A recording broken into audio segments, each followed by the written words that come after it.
Panibagong araw, panibagong biyaya mga boss.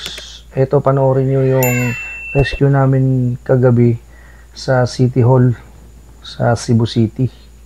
Siyempre, itong nangyari dito sa sasakyan ng Hyundai Tucson ay pakinggan nyo kung ano ang nangyari dahil nga magpapanik talaga siya, lalo na ay babae pa ang may-ari.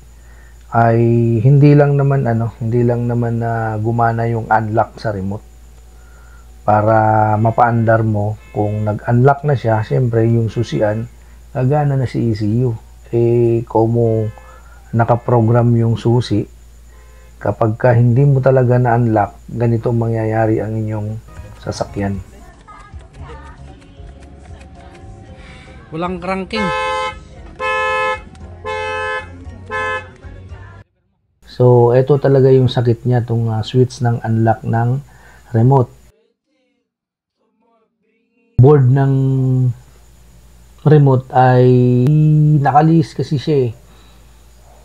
Kaya ang gagawin natin, itapat lang natin muna tapos tanggalin natin ang unlock. Ayun.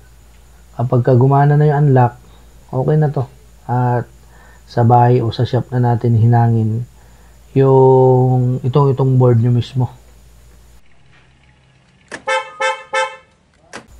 Ayan mga boss, narinig nyo naman na gumana na yung unlock. So, under na to. Okay, start.